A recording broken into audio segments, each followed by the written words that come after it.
Happy Saturday. How are you guys? It's that time again. I know.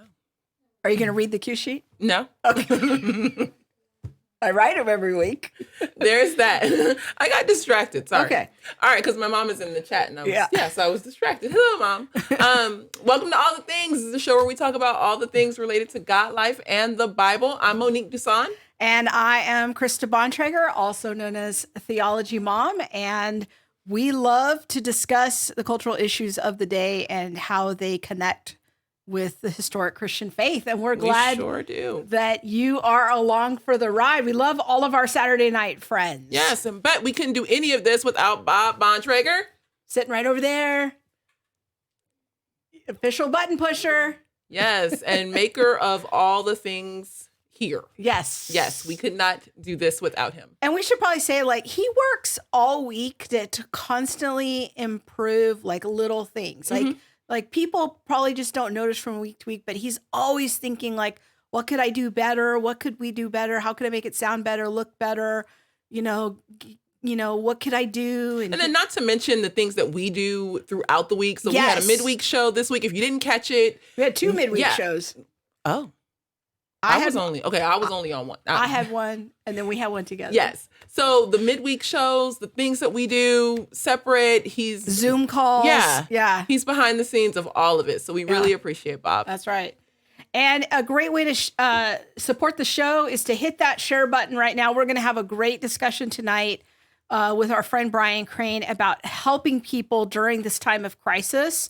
So go ahead, click on share, follow, comment, thumbs up, do wherever platform you are, please help us because all of those steps help our algorithm. Yeah. It helps people get the word out. And when YouTube tries to shadow ban us, we love you, YouTube. It helps to people know that people are watching. Yes. All right. Now we mentioned that we had 2 midweek shows. Yes.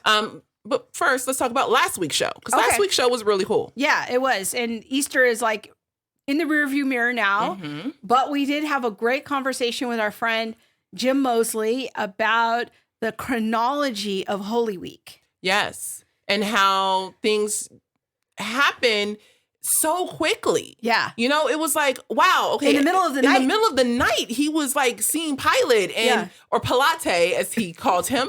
And before you know it, here he was at the cross. Things went extremely quick. People were where I always thought it was the same people yelling out Hosanna who were yelling out crucify him. He was no. Those are different people. They're different people. It was the people from the Sanhedrin who were yelling crucify him. And the Hosanna worshipers woke up that morning wait, what happened? Yeah. Yeah. So it was really good. I say if you didn't see last week's show, hit YouTube and catch it. Yeah. So or good. on podcasts and wherever you get your podcasts, it'll be streaming there. But Spotify. Yeah. Then I did a Monday night live stream on loving your neighbor during the pandemic and had a really good conversation with people. Because I'm seeing so much social media chatter among evangelicals about the importance of staying quarantined as an expression of loving our neighbor, which I agree with. That could be a good thing. But there's some other things that we also need to consider. Yes. If we're only looking at this one piece, what else is being left out of that conversation? Yeah. So talked about that. And then we did a Wednesday night live stream because it was tax day. Yes. So we had a special money edition, the manna from heaven. We talked about the stimulus checks. Yeah. We had Laura Hartley on and we asked responsibly, what should we as individuals be doing with our stimulus money? Yeah. Because, some people, if the clubs were open, they would want to go. But no, that's no club music on the show. But, responsibly, what should we be doing with our money? Because we're called to live wisely. Yeah. So is that investing it? Is it saving it? Is it spending it to help boost the economy? What is it that we should be doing? And then we spoke with Amanda Burke, who is an AFC. And I completely forgot what AFC stands for. And I'm really sorry. Certified financial person with credentials. Yes. She has letters behind her name, people. And she's been researching the stimulus money for churches and religious loans. organizations. Yeah, it's PPE, it's like payroll, something that like help keep payroll going. And I am butchering exactly what that money is.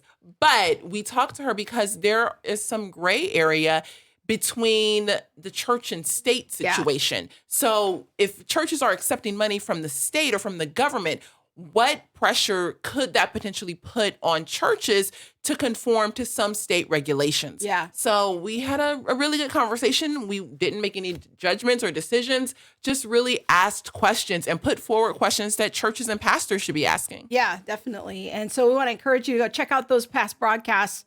A lot of content happening, but it's, this whole stay-at-home order, you have time. We're all here together and we're here in our living room doing this. Yeah. So, and speaking of quarantine, well, before we do that, let's give some shout outs to people listening. If you are listening, go to YouTube, go give us, join us in the live chat box and, give us a greeting. Let us know you're watching. Our friend Laura's there. Happy Saturday.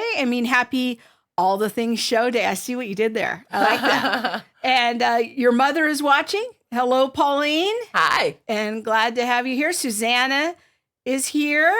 We love you too. Thanks for watching. Annette is saying hi. So we are glad to have all of you here. And be sure to join that chat. I just got notified on Facebook that Dr. Thaddeus Williams joined. Oh, I see him trying to be slick in the background. Okay. Hi. He's a professor from Biola. I don't know if I should really say that. You might have been trying to keep your anonymity secret. Sorry.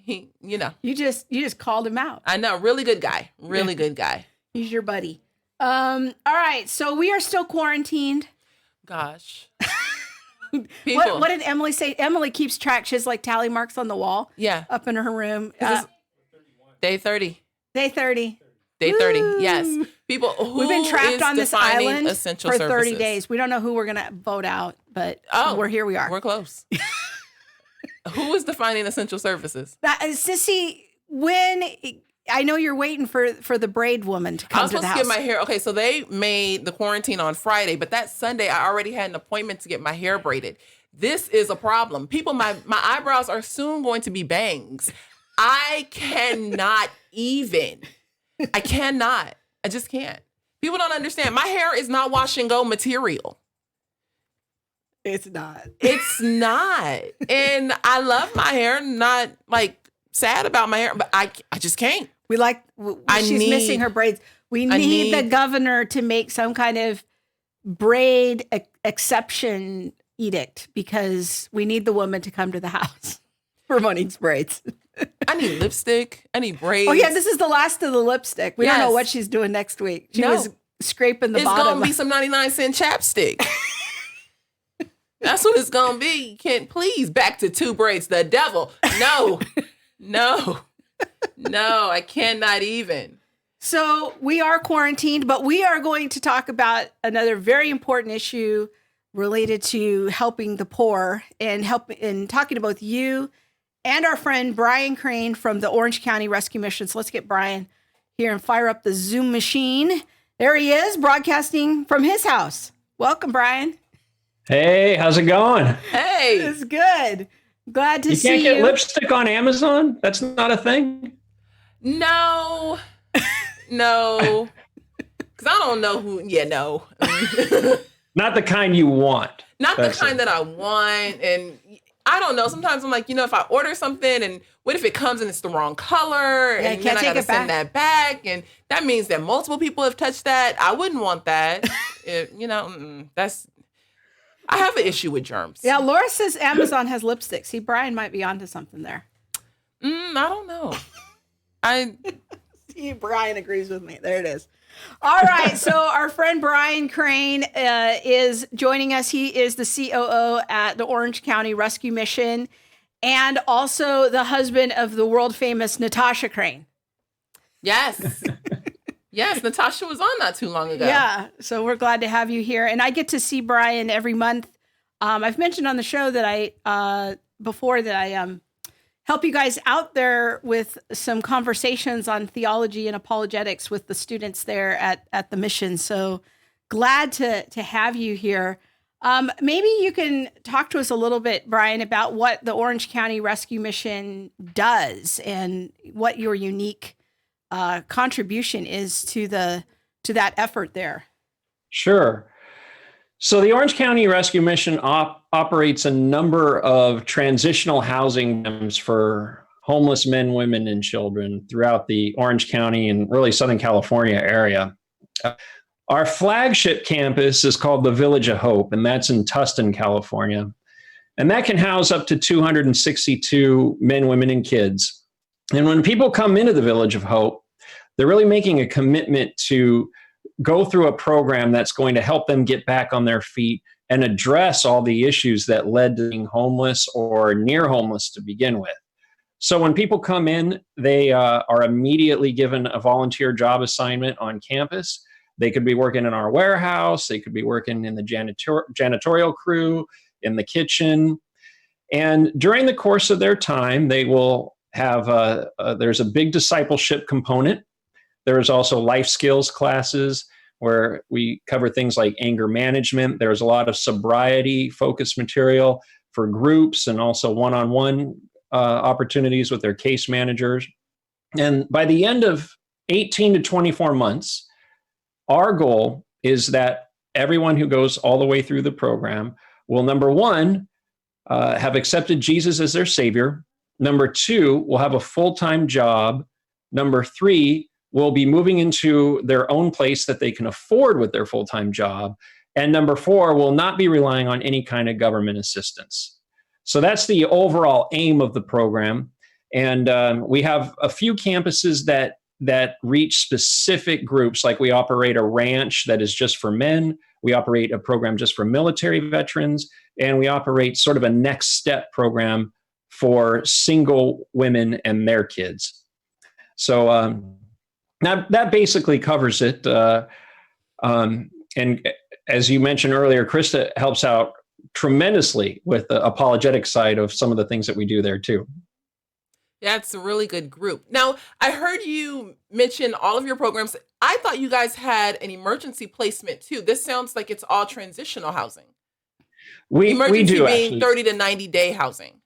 Yes, we operate for our host city, Tustin. We operate an emergency shelter. And that is actually set up as a separate 501c3 because it is a contract with a government entity. So that is a more of a traditional, when people think of a homeless shelter, that is more like that, where people can come in at all hours. They can stay for as long as they need. Our goal is to transition them to whatever the next step is for them. But there's no discipleship component because it is a government contract and it is set up separately. Now, when people come here, I want people to have kind of a picture of what it's like at Village of Hope, because it's sort of like almost like an apartment complex. Yeah. But there's a medical center there. There's like a cafe. There's a chapel. There's classrooms. It's just a really beautiful place. It's such a first class operation that they run there at the Orange County Rescue Mission. And maybe, Bryan, you could talk to us a little bit about your approach to client care. Like you were telling us right before we went on the air, that everybody gets to complete their high school diploma. What other kinds of services do you provide and how do you shepherd them through the program? Sure. Yeah. So I should have said up front, our mission is to minister the love of Jesus Christ to the least, the last, and the lost of our community.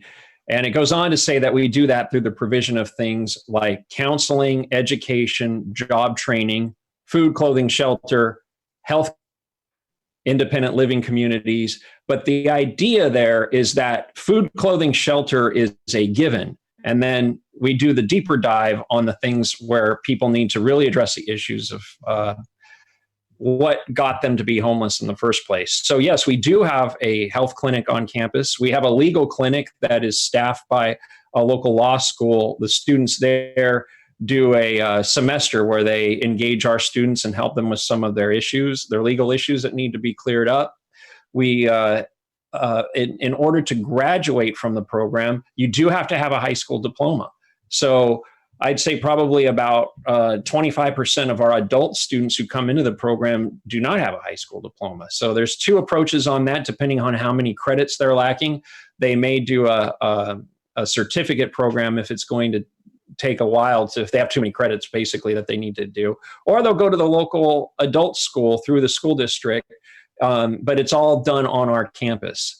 So we do make sure that people come out with at least a high school diploma. Other students, as they're going through the program, they may find something that a field of study that they might want to be able to pursue while they're there. We do have some who pursue medical assistant certificates. We have those who go to a local culinary school that we have a relationship with. So when people find an interest, as long as they can complete that certificate while they're in our program, we give them the opportunity to go and do that. And that, of course, helps them to be able to earn a higher wage when they get out of the program. I love the holistic approach to it, that you're seeming to catch all the pieces. And then when they graduate, do they get like wraparound service through you guys? Sorry, I'll go into the technical terms, but not wraparound. Explain wraparound service for us.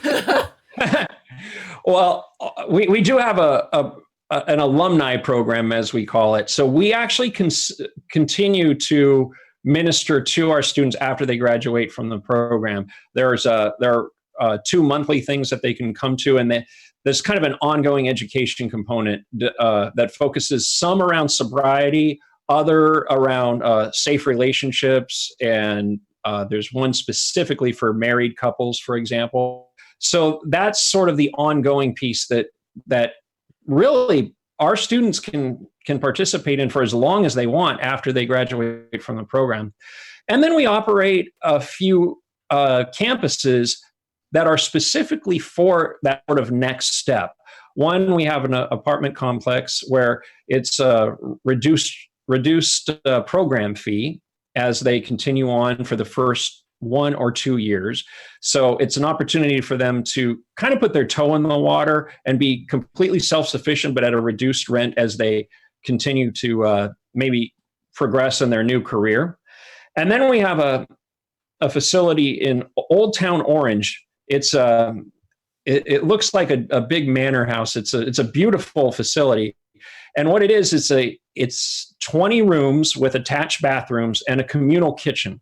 And that's for single women and their kids. And so they pay a reduced fee for the first 2 years. They can stay there after they come out of our program. So realistically, you could come in off the streets if you were a single mom, spend 18 to 24 months at the Village of Hope, and really make a step forward and begin your life anew, and then move into the House of Hope, where you're now paying a program fee every month. You're responsible for preparing your own food, and it's kind of the next step. You could almost spend 4 years in one of our programs or campuses before you move on. So there is a real emphasis on making sure that we don't throw people out there too soon.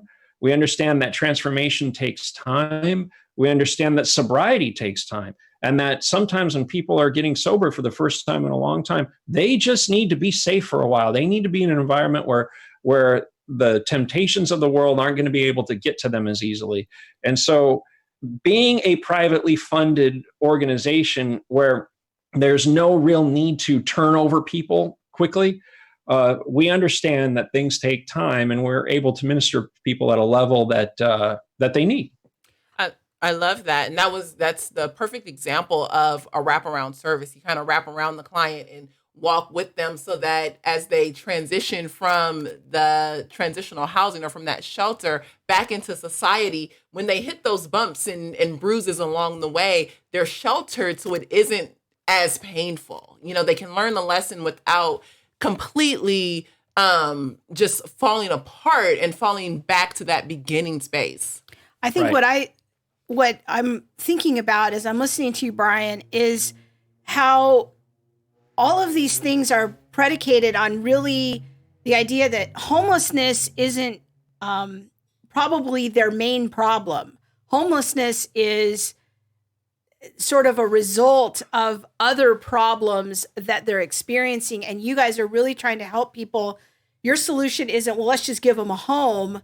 Your solution is, let's look at your life and see how we can simultaneously improve your situation by helping you improve yourself, but also dealing with the root causes that got you to homelessness in the first place. Absolutely. I will go so far as to say that homelessness is never, ever the root issue. It's always downstream of something else, whether it be mental illness, drug abuse, broken families. Human trafficking is a big one these days. It's always downstream of that. And so acknowledging that is the first step in truly helping people and truly ministering to them the way that Jesus calls us to minister to people. That you're right, Krista, to just give someone the keys to a house and say problem solved, well, it may temporarily get them off the streets. It does not get to the root. And more than likely, they're going to be back out on the streets in another year or two anyway, if you don't get to the root. So not only is it not the kindest and most compassionate thing to do, it's also probably not the smartest thing to do. That if you're going to try to address the problem, address it at its root and not just the symptom. And that for me is what's so important, because I see so many efforts to help homelessness that to me only address kind of the cosmetic issue of the home. And it doesn't get to the root of it and really helping to reposition people. That's why I'm so such a believer in what Bryan and his team are doing there, because they like he says, transition takes time, transformation takes time, and we have to give people that time. I'm wondering, Bryan, what have you seen has changed since the rise of the virus and all this quarantining business? I know I want to have Monique share some things she's noticed in her field dealing with food pantries, but let's start with you. What changes are you noticing happening?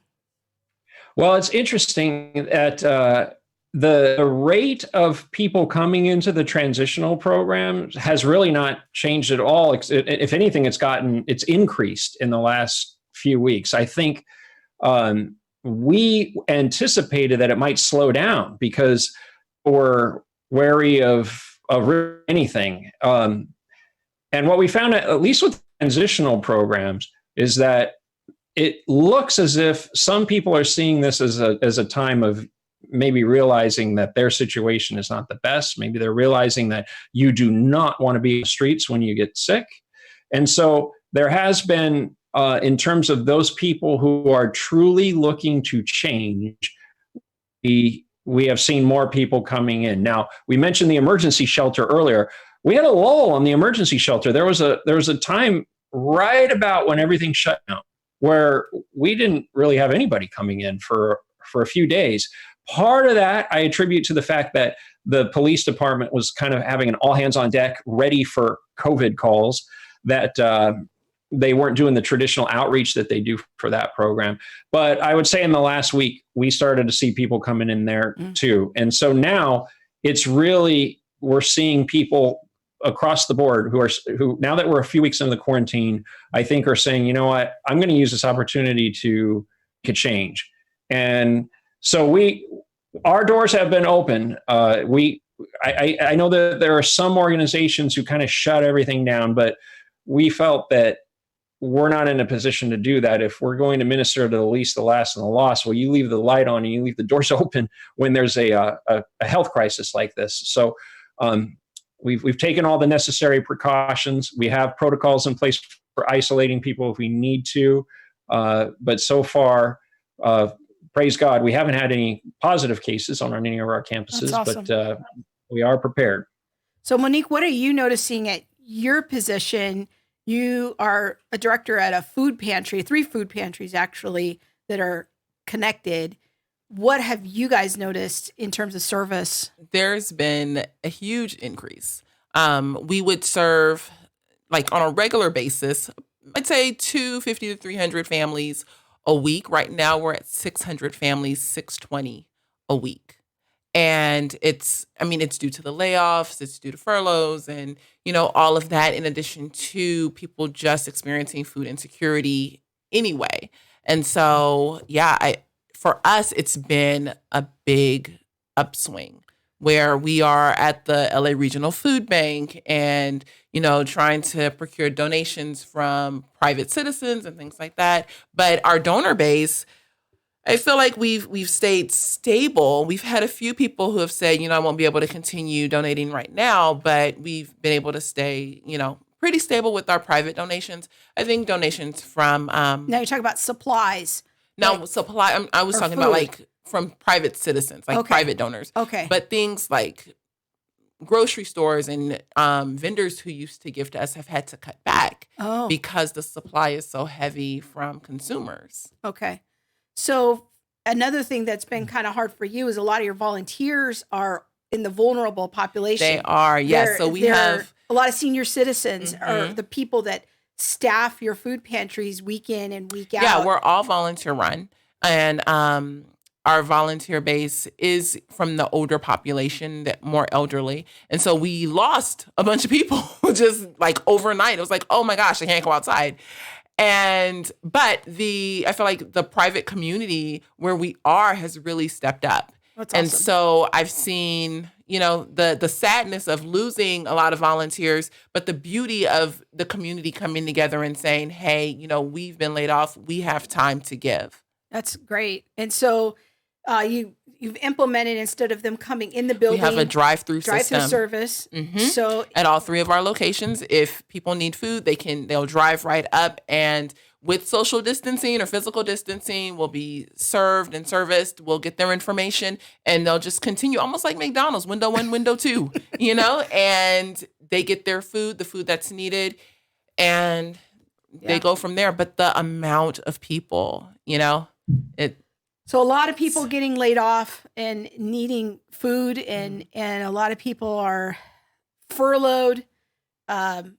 They're not sure if they're going to be going back. There's a lot of insecurity there. But like Bryan's organization being privately funded, and we'll talk about that later, because I think that being privately funded gives you more room to do the things that are needed. So you were saying, being able to have that transitional period and understanding that transition doesn't just occur overnight, and how some organizations will keep you and then it almost seems like they drop you. Like, what is the difference between a government organization, an organization that is receiving government funds that is mandated to say, well, I have 2 years, you have 2 years to get your stuff together. And from there, I have to kind of legally turn you over because I'm holding a grant that says I have to get you out, versus an organization that is only receiving private funds, that is connected to church organizations and things like that, and receiving that funding that can say, hey, you know what, we have you for 2 years, and for 2 years after that, we're going to still hold on to you and walk with you through the process. Yeah, Bryan, why don't you talk us through how that works and what some of those pros and cons are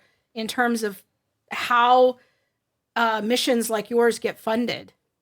Yeah, well, most gospel rescue missions, for the most part, are privately funded. And the big reason is because they don't want the government telling them how to run their program.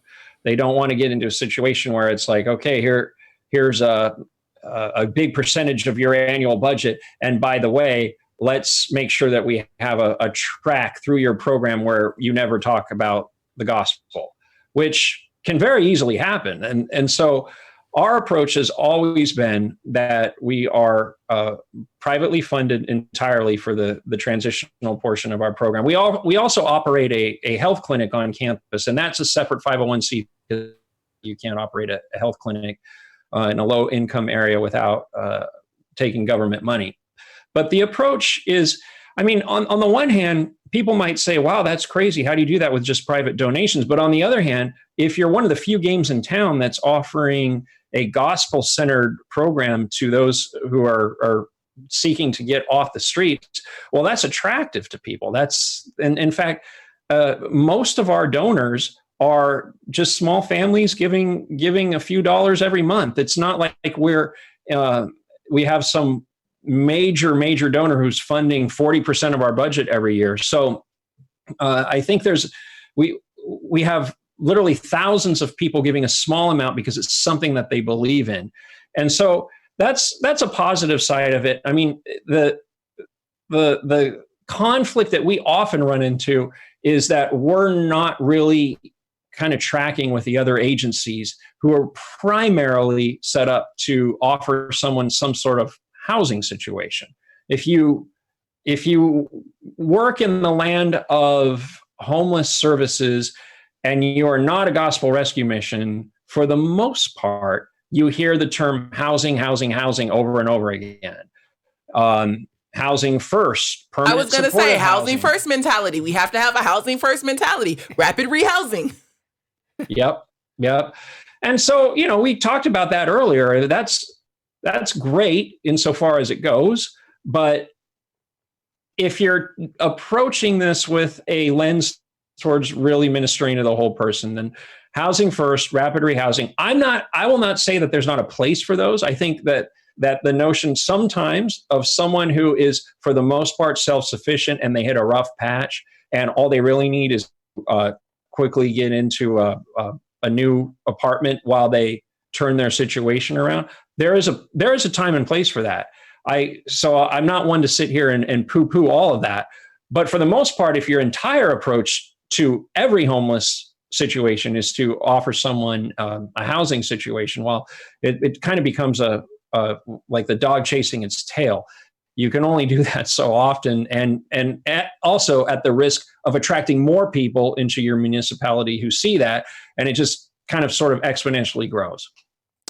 I agree. The rapid rehousing, the housing first, what people don't normally understand is that the contract kind of guides the services that you can provide.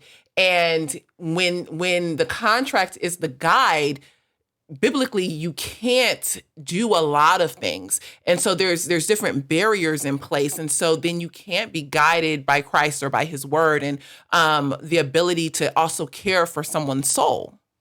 So when we think about who we're going to support, I mean, because I know that many Christians want to help the homeless. Like we understand that helping the poor is a biblical idea. It's something we should do as Christians, but I think we struggle oftentimes in what is the best way to do that. And Monique and I have had conversations on past shows about enablement versus empowerment. Mm-hmm. And that is an important distinction because we believe the gospel isn't just a great idea, that it has transforming ideas. It changes people, but that kind of downside of getting government money, can limit how we go about that ministry. And I really want to hear both of you speak on this issue because Christians want to help the poor. I think their heart's in the right place, but we don't always know the best way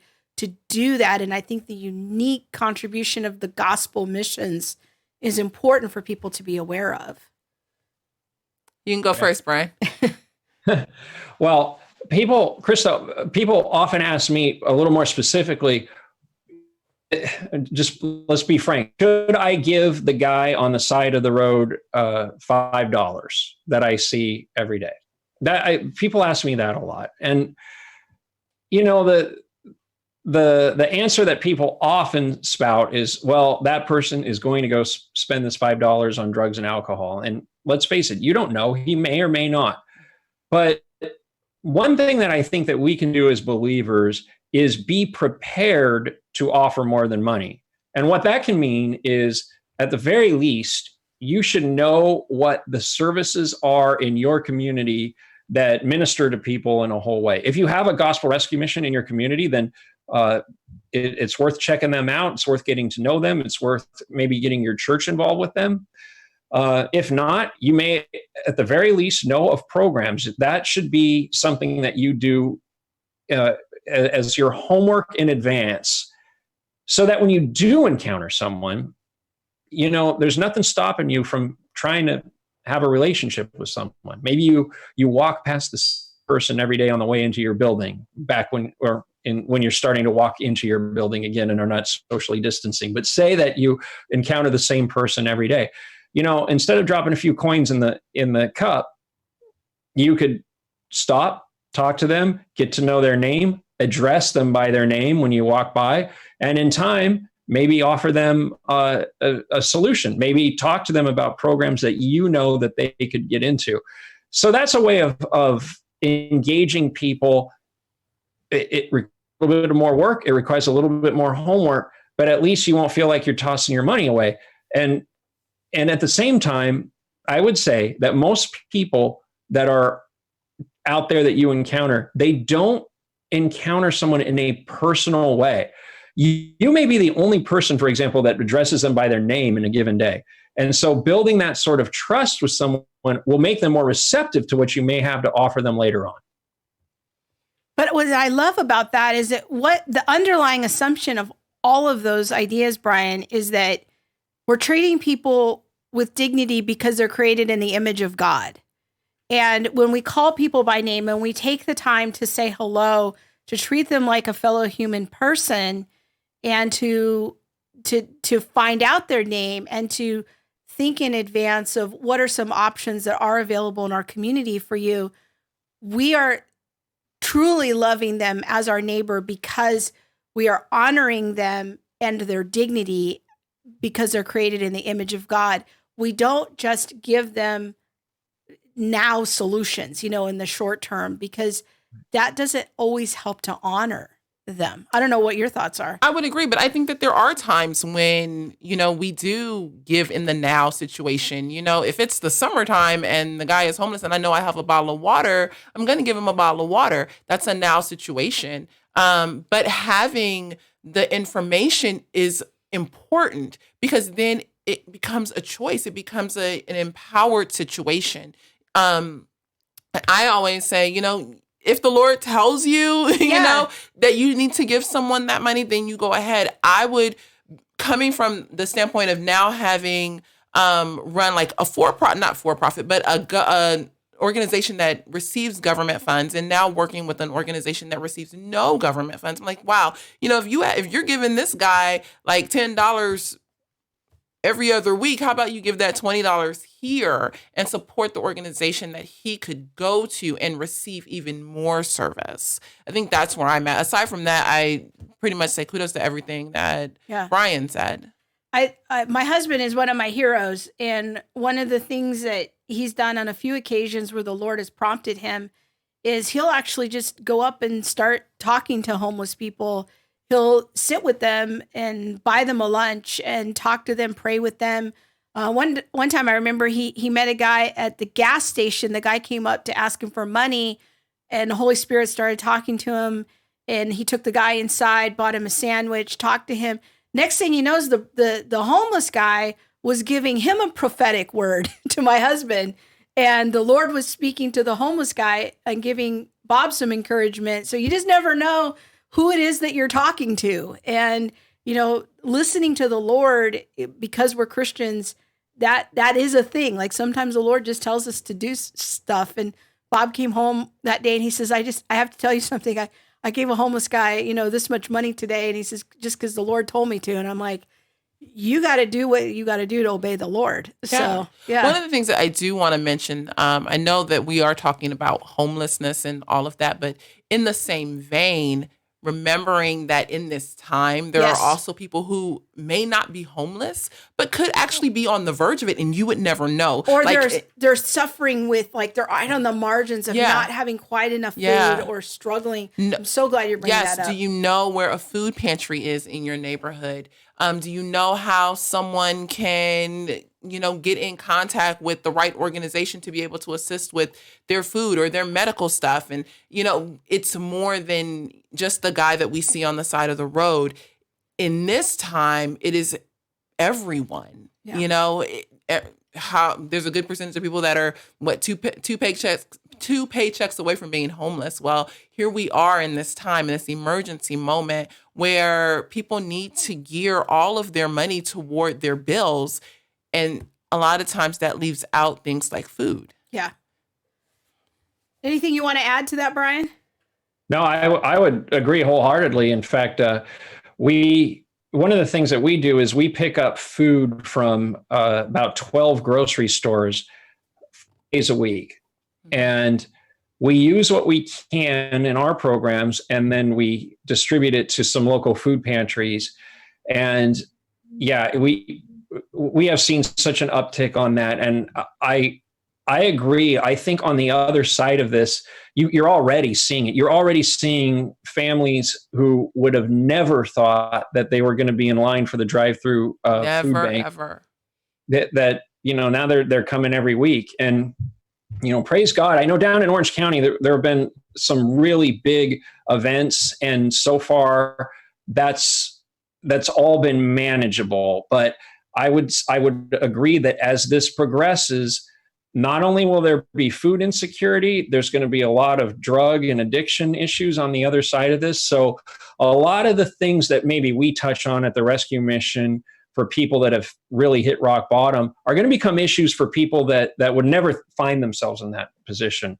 Hunger, sobriety issues, abuse. And so as Christians looking to be able to help people, to help minister to people, and to help people get back on their feet.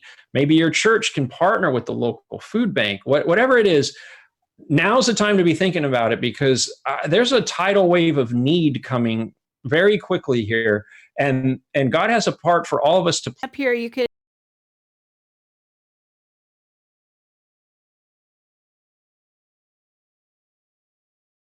and talk to us about what gospel missions do oftentimes in terms of presenting the gospel, and what you guys are doing at the Orange County Rescue Mission to even offer apologetics as part of your program, because that's such a unique feature. Yeah. Well, at various missions do it different ways. I can speak for our program. When students come into the program, they're making certain commitments that a discipleship component is something that they're going to explore. So what that means is we ask them to go to church every Sunday at a minimum. There is a church that meets on our campus, and they are welcome to go to that, but they don't have to. Maybe they already have a relationship. We just ask that they be going to a Bible-believing church, and if they do go off campus, we ask them to bring back their notes on the message. So there's a little bit of accountability there. And then there's a chapel service once a week. We have everybody go through a discipleship book series, and they meet every week for a one-on-one with their case manager and discuss their progress through that. There are various Bible studies on campus that churches lead. And a few years ago, we realized that there's a certain percentage of our students who are kind of sitting on the sidelines about 30 to 60 days in. It's interesting. They're maybe hearing about the gospel and the Bible and God for the first time, but they're not all in. And really, they have questions. They have honest questions that people should be asking when they're exploring a new worldview. And so we started a apologetics program where we invited local speakers to present on a topic once a month. And we're just, we're very well situated in Southern California. We have so many wonderful teachers, including Krista, who have come and spoken there. And then once a month too, there's a discussion group where they kind of unpack what was discussed. So we've had Greg Kokel, Jay Warner Wallace, Sean McDowell, Bobby Conway, Craig Hazen, Natasha Crain, she's amazing. And they come and do their thing, and they talk about maybe the issue that they're very in. And our student, it's been such a tremendous blessing to students, because you kind of clear away, and Krista, you could speak about this better than I can, you clear away some of those low-lying objections and really get to the heart at what maybe people are wrestling with as they're coming to faith. Yeah. I get the honor of leading the discussion group once a month, and I love it. I love all the students. They just have such great questions, and I've been very blessed by how they are genuinely wrestling with the faith, and they're wanting to know, like, what does Christianity have to say about the things that I have been through. And last month, there were 2 gals in the group who disclosed that they had just come out of human trafficking situations. And one of them I felt like was about 3 seconds away from coming to faith in Christ, because she just was so close. She was asking amazing questions. And I'm like, wow, if this girl ever really finds the Lord or meets the Lord she could end up being a preacher. Like she was asking all the right questions and had just come out of a human trafficking situation. But I think that one of the things I've learned about being there is it's truly for me a manifestation of believing that all humans are created in the image of God. And part of that means honoring their mind, that they have dignity of a mind that God has given them. And we don't want to just meet their physical needs. We want to meet their spiritual needs and their intellectual needs.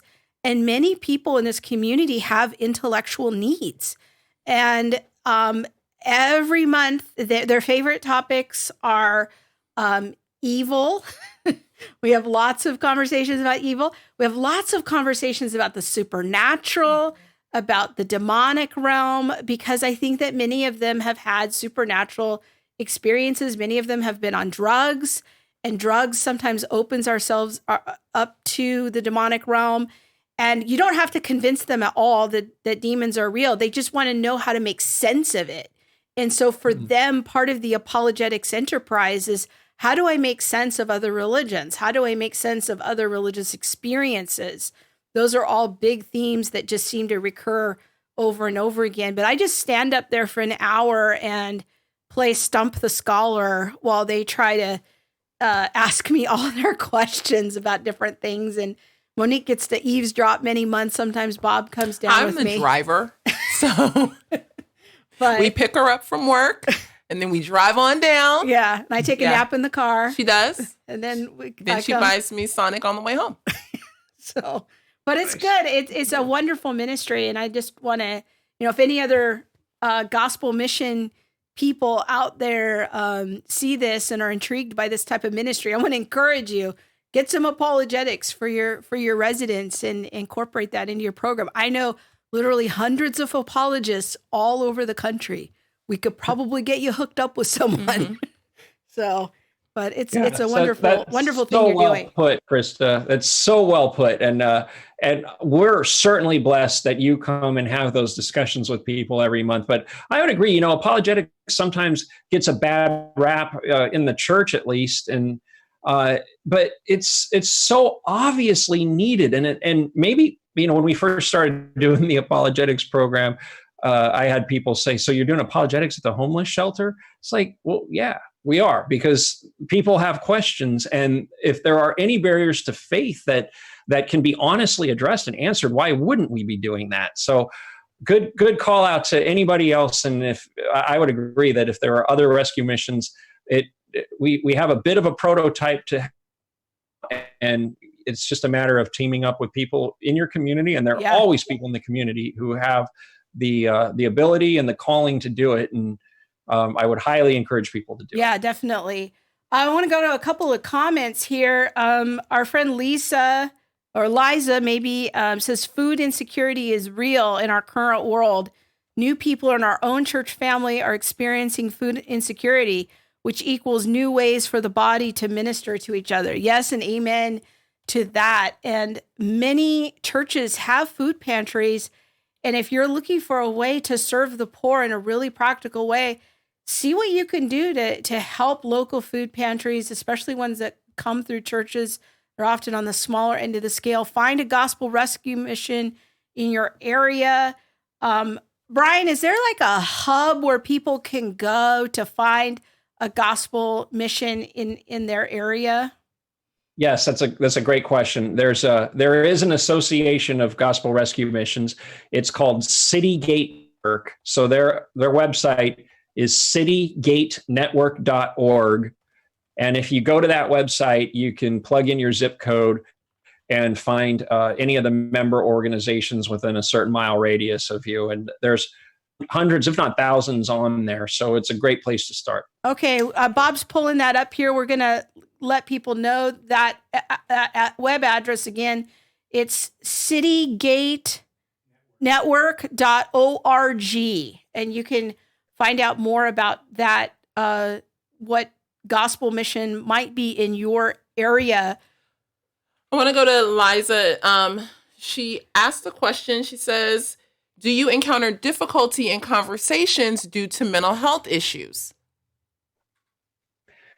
Yes, absolutely. I mean, we know for a fact that of the people that come into our program, 66% of them up front disclose a sobriety or drug abuse problem, and almost half disclose some sort of mental health issue. Now, the thing is that we get people that come into our program who will say they have a mental health issue, but the bottom line is maybe they need to be med compliant for 30 days or so, and they're enough to be able to come into our program. So we don't turn people away because of that. Now, if it manifests itself in extreme ways, and we can refer them to the next level of care. But all of that is to say that I think sometimes we're too quick to turn people away, not we, but as just in general, humans respond to people and go, wow, that person might be too crazy for me to talk to. But the reality is that when you're out on the streets for a while and you're encountering all kinds of things and you're insecure about whether you're going to still have your spot on the street the next day, it really has a tremendously negative effect on people and on their state of mind. So while I would say that it is an issue, I have seen people come in who are deemed mentally ill, who after 18 months in our program, you never even think that about them. And part of it is just finding stability, finding a place where they can just be and rest for a time, and in some cases becoming med compliant. Yes, good word. And I was going to say the exact same thing. What people don't understand a lot of times is that people need time to become med compliant. And so, like having that time for the medication to actually take effect in your system, it doesn't happen overnight. And sometimes it's weeks or months, or finding what the right cocktail is. And so what programs like the Orange County Rescue Mission does is it gives them that time. It gives them the time to transition. And that's why I was saying it's a holistic program, because it's not just about finding your housing or getting your budget in order. It is also about your mental health. It's about your physical health. It's about your spiritual health. It's a holistic thing. And so it's true, when you've done drugs or you've been an alcoholic or you've been living on the street, all of those things wear on your mental capacity. Maybe you have bipolar disorder or some other, mental health issue, and you need to be medicated for that. What transitional facilities do is they give time. And then not only do they give you time, but they give you time with a professional. So your case manager is someone who can walk you through those steps and check in with you and have the appropriate conversation with you that you wouldn't get if someone just says, oh, hey, I know you're my nephew, come live with me. Yeah, that's really good. And I love having both of you here because you're both such veterans in this area. And Monique's been working with the homeless for on and off for a couple of decades. So it's just... Well, we don't have to put it like that. Decades. Decades just seem so long. I know. It's great. And just to be able to ask our questions. Our friend Rhyme His Songs says about the discussion group, what a fulfilling outreach. I'd love to be a fly on the wall in that room. I could imagine that to be a perfect place to refresh a minister on burnout. Boy, that is a true and prophetic word. I had gone through some really hard ministry times when Bryan, actually it's Natasha, Bryan's wife, reached out to me about helping take over the group. And I had just gone through just a really hard time in my own ministry and was like, I don't know if I want to do any more ministry right now, but it has been an absolute refreshment to go and be with people that are so hungry and to get 20, 30 people out just for a discussion group about faith conversations and hard questions. You would be hard pressed to get that many people out for those kind of topics just at a regular local church. Mm-hmm. But these people they're genuinely hungry. And I've been blown away by their thoughtful questions just month after month. There's one guy in the group, used to be a high school science teacher. You would never know that he was homeless, that he struggled with addiction, the addiction had just ruined his life. He wasn't teaching anymore. I'm not for sure if like his family's even still in the picture anymore, but just probably a guy about my age, and had just completely shipwrecked his life. And it's been so great to have him in the conversation. He doesn't say a lot. He just listens. And then he'll usually come talk to me afterwards about how he's growing in his faith, and that the group blesses him. And it's just wonderful to be able to just keep encouraging people. It has been a time of absolute refreshment. Please, I sit there and I'm like, oh, Lord, I need to read my Bible. They just up on me. There are things that I do not know. And I am like, oh, how'd you know that? Yeah. My goodness. So, yes, they ask great questions. And I think, you said it so well. Like, they have questions and are asking questions and discussing things that we don't even discuss in church usually. And I think that speaks so well to the character of the people that are coming to this group. And you mentioned like being created in God's image and the needs that our mind have. And so I think that's spot on. Like there are certain needs that we have that we don't even realize that we have. And those deeper conversations are part of that. So we're starting to get a lot of comments on the chat. Bryan, Kimba is a frequent viewer, says she wishes she knew about this kind of thing when she was cleaning parking lots. She had quite a few homeless people there. And I think that's just a really good word, Kimba, of you never know where you're going to encounter people. It's good to be prepared, like Bryan said, to know the resources in your area so that you can help refer people and give them hope. Our friend Susanna says, if you aren't sleeping well day in and day out on the street, it can cause anyone to have mental health symptoms. They are in fight or flight all the time, causing anxiety. I can imagine that would really wear on people. Let's see. Rhyme His Songs says, regarding dignity in the healthcare field, I once worked for a provider of Medicaid services and was moved with the doctor that was a believer when I was not yet. The way he spoke to them with such honor. Ooh, that's a good word. Mm-hmm. And everybody at the rescue mission, I've been so impressed with, just how they honor one another and that it's just part of the culture there. Mm-hmm. And so that's very cool. Yes. Lots of good comments here. Liza says, wow, real talk. That sometimes doesn't happen among church people. Oh, that's what we're all about here at All the Things. Yes. Because we think that theology has bearing on every aspect of our lives. We think the Bible has something to say. So tonight we're talking about how to help the poor. Any final words for us, Bryan? Any words of encouragement for our viewers? Well, one thing I kind of have to give a shout out here that you mentioned I know the person you're talking about that attends your discussion group, and he's one of 3 students in recent months who completed the apologetic certificate program at Biola. Oh, wow. Biola was gracious enough to donate that opportunity for our students to go through that program. It's such an awesome program, and really anybody should do it if they can. You can do it from home and on the computer. And so we've had students that have completed that, and with Biola donating that opportunity. So that's really cool. As a way of encouragement, thank you for having me on the program. And I think it's always good to just talk about these issues and to talk about them with your family when you're considering those that who are in need. They don't have to be the homeless person that you drive by every day, but we all know people who are in need or are going to be in need in the next few months coming out of this COVID crisis. And you don't have to. You can give money to people without getting the tax deduction. Mm-hmm. If you're gainfully employed right now by the grace of God, and people that are hurting, you can give them money directly. I feel like so often Christians immediately go, well, where's the tax deductible entity that I could donate to?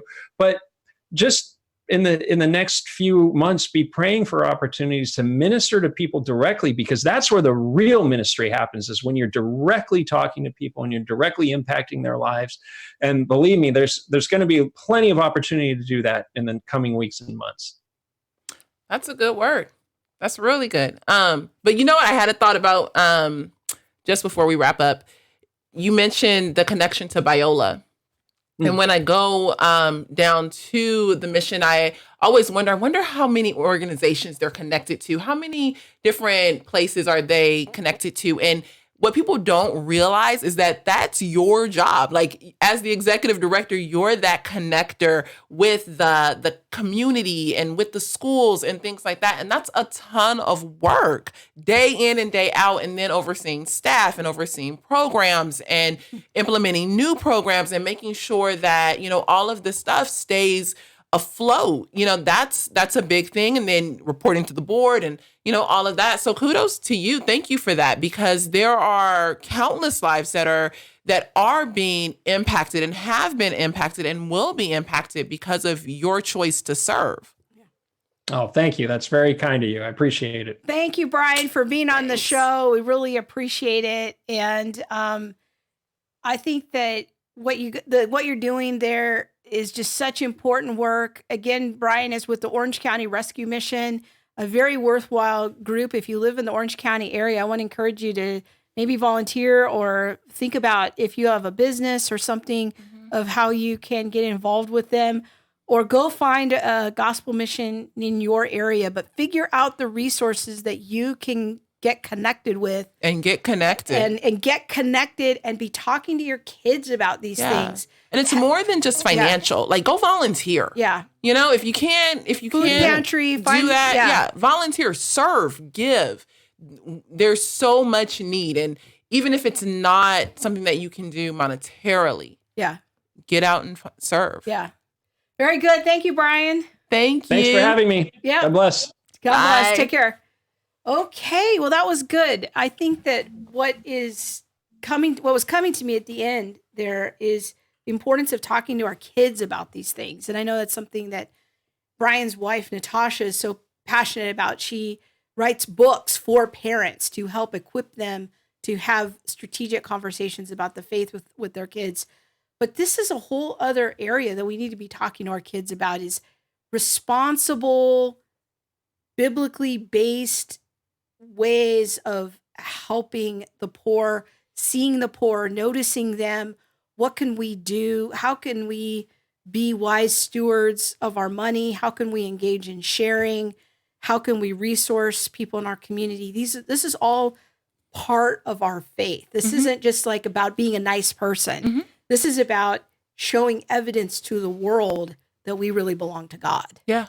And we need to have those conversations with our kids. Yeah. Yes. So, all right. Any final words about helping the poor? I know you were looking at the comments there. No, I was looking at the comments, and then you started talking to me, and I was like, oh, I better pay attention. I'm just sitting here talking to myself. No, that's not true. That is not true. Because Liza says send Uber Eats delivery directly to people, and I was like, oh, Uber Eats sounds so good right now. But sorry, that was literally my thought. Sometimes it's like that, folks. Okay. Sometimes. Are we ready for the tweet of the week? Yes. Ooh. Speaking of clubs.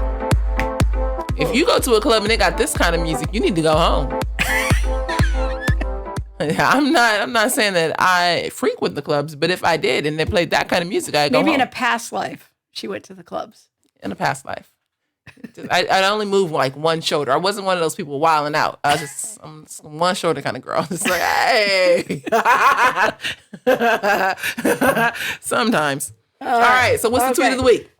Of the week. It's a very simple tweet. What is your favorite book of the Bible and why? And I would love it if people type it in on the chat just now. Yes. And so I was going to ask you first, what is your favorite book of the Bible and why? It's kind of rough. My favorite book of the Bible is definitely Jeremiah. Jeremiah? Definitely Jeremiah. Okay, tell me about that. I just love his rawness. I do.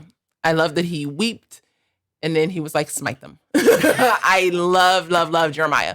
And then anything where Peter is involved, but especially I feel like one of my favorite verses is when Peter cut off the ear of the centurion. Malchus. The servant. Yes, Malchus. Yes, it's one where I'm like, look at that loyalty. You got to be ride or die. And he was like, I'm here for you, Jesus. I'm going to come all the way through. Is that you? There's a loyalty that just rises up in me. You are a very loyal person. And that I could see why you like that. Okay. Rhyme and Song says her favorite book is the book of Hebrews. Liza says Ephesians or Hebrews. Hebrews is doing well right now. Okay. Yeah, all right. Hebrews is a good. Hebrews didn't almost make it into the canon. Yeah. Yes, I learned that at the rescue mission. It was sort of on the bubble. Yes, it was like, hey, we don't know about Hebrews. But there it is. Ruth, love the story of loyalty and redemption. Well, speaking of the book of Ruth, our friend Jim Mosley just restarted his... Jim Mosley from last week. Our guest from last week just restarted his Bible class. And we met on Thursday night. We put it up on the big screen. It was on Zoom. And Jim went through the whole book of Ruth in like an hour and a half. It was really cool. Wow. What's your favorite book? Well, that's a tough one. I like different books for different reasons. But I think that if I were to pick one, it'd probably be Ephesians. Just because there's so many good topics in there. It talks about identity and salvation and spiritual warfare, the church. There's just a ton of good topics. I think it's a great book to go through for new Christians. It just grounds you. That's probably definitely one of my favorites. So your mother, Pauline, says Revelation. She likes Revelation. Okay. Susanna says the book of Esther. Hebrews, Liza said, because of the beautiful gospel rhetoric. I have to agree with you. Man, if it wasn't for the book of Hebrews, we would really not clearly know how to think about the Old Testament. You know, and it's such an important commentary on the Old Testament and how Christians relate to the Old Testament. So, Bob, what's your favorite book? I would say Gospel of John. Okay. Yeah. Gospel of John. Yeah, that's a good one. It is. Yeah, we just read that as a family a few months ago. Yeah. Started in December. It took us a fair bit. So, all right. I'm just looking on Facebook to see if there's... Catching any last minute comments? Yes. Seeing if there's any comments there. While you're talking about comments, I'm going to talk about my book study group. Yes, please do. Yes. So we announced it, 2 weeks ago? Yeah. Yeah, I think so. I am leading a book discussion group. It starts tomorrow. And we're going to go through, I don't know if you can see it. Yeah. I don't know what camera I should be looking at. Maybe this one. Okay, there we go. The Third Option by Miles McPherson. And it says, Hope for a Racially Divided Nation. How do we have conversations around race and unity? That is going to be the theme of the group. We have 15 people registered right now, and I'm accepting up to 20. So we have 5 more slots available. If you would like to find out more information, you can go to the Center for Biblical Unity on Facebook. Or the website. Or you can go to our website. You can email us at attlivestream@gmail.com. Look at you. You have your own website now. There's that. I remember the days when you used to come on and say, I don't have a website. I don't. And now here you are. Now I do. You're looking all official there. But Well, you can there's click that. on contact and they can reach out to you there Yeah. at the Center for Biblical Unity at gmail.com. Mm-hmm. So Yes, you can email. Yes, you can also email. Didn't even think about emailing me directly. Yes, you can email me directly, Center for Biblical Unity at gmail.com. But we're going to have fun. It's a 6-week study. Yep. We'll go through about 3 chapters a week and have some exercises and talk about race. And now, why it's so hard to talk about race. Well, and that's the thing, is that inviting people to a conversation about race is a little bit like inviting people to get a root canal. Yeah. You know, it's like, I don't know if I want to sign up for that. That doesn't sound fun. So help us know, like, you know, what's going to be different about this? Is this going to be like me going on Twitter and seeing a lot of angry people? I hope not, because I don't even really go on Twitter myself. No. One of the things that when I think about heaven, I think about the culture of honor. Mm-hmm. And when Miles McPherson writes The Third Option, he looks at having conversations of race and unity from the third option, the option of honor. And how do we honor one another? How do I acknowledge your hurt and create a space where I can listen and ask questions as opposed to condemning, judging, just jumping to my own conclusions? But I'm human, so I will do that. And how can I also acknowledge that this is what's happening in me? Like, I want to say that it'll be a safe space, but I've been wrestling with this word of safe. Yes, it will be safe in the idea that nobody's cussing each other out. We're not yelling. We're not getting crazy, but there is risk involved. Yeah. So we will confront our own bias. Everybody has bias, you know? I think by safe, what I'm thinking is mistakes are allowed. Yes, mistakes are allowed. We're going to definitely trudge this space together. It's going to be a 6-week journey of having conversations that I may want to have with someone else, but I'm just not there yet, or learning how to have the conversations. Or maybe people had race conversations with people in the past. And it didn't go so well. It didn't go well. Yeah. And they got hurt, they got wounded. So this is a place to try again and that sort of thing. So if people want to get connected, go to Center for Biblical Unity and .com, or you can check out the Facebook page. The information is there. You can email me. It's there. But so it starts tomorrow, and I'm excited. It's going to be on Zoom, so people can live anywhere, and it'll be great. Our friend Susanna says she's in your group. She said she's read her first 3 chapters. Woo! So other Good people, for you. That's awesome. You can jump in. Rhyme His Songs says... I like that cover, third option. Keep it up, please. Yes. Annette says it's hard to pick just one book of the Bible. I hear you, Annette. But she really likes the book of Romans. That's a good one. That's a very good one. Kimba says she spends most of her time in the Psalms. That's also a good place. So we want to thank you all for watching, being such faithful viewers. We love your comments. We love interacting with you. And we want to thank you for your prayers. And we're praying for you during these times of uncertainty. Hopefully we'll be getting back to work soon. Hopefully we'll be returning to the world. Even with the mask on. Yes. But in the meantime, we're just going to keep trying to provide good content for you and help to equip and train you to think about what's happening to us, but from a distinctly Christian point of view. Yeah. And send us your questions. If there's a topic that you would like us to discuss, send that. Definitely. Send us your feedback. We would love to hear it and read it and grow from it. Yeah. So tell us as we wrap up here, the guest for next week.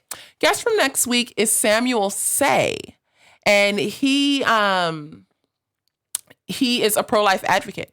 And I love this because usually when we talk about pro-life advocacy, we speak with women, or at least I think of women, and so I love that he is a man and he is in the space of pro-life advocacy. So that's what we're going to be touching on next week. And he has a theory about why abortion has been seen as an essential service during this whole virus situation. And he had a recent blog post about that. We were intrigued and reached out to him. Well, really, it's Monique who books the big guests. Let's just be clear.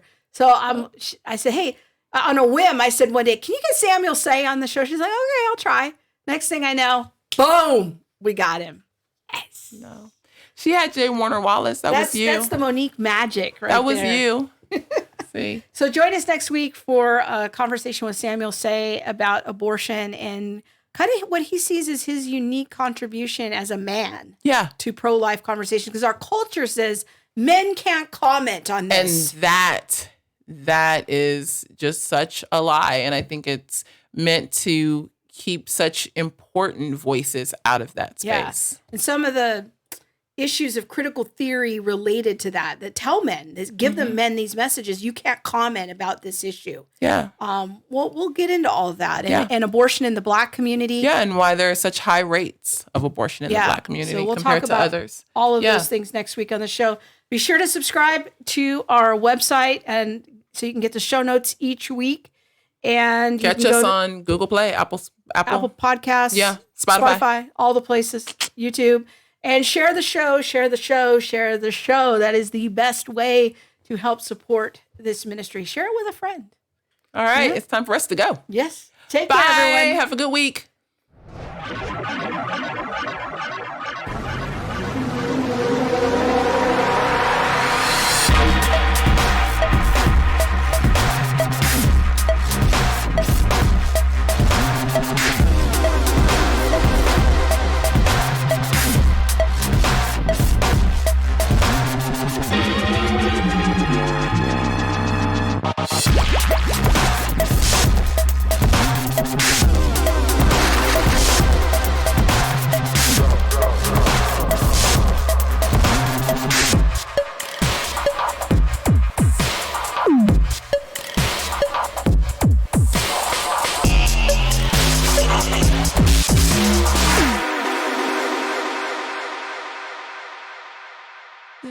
Bye.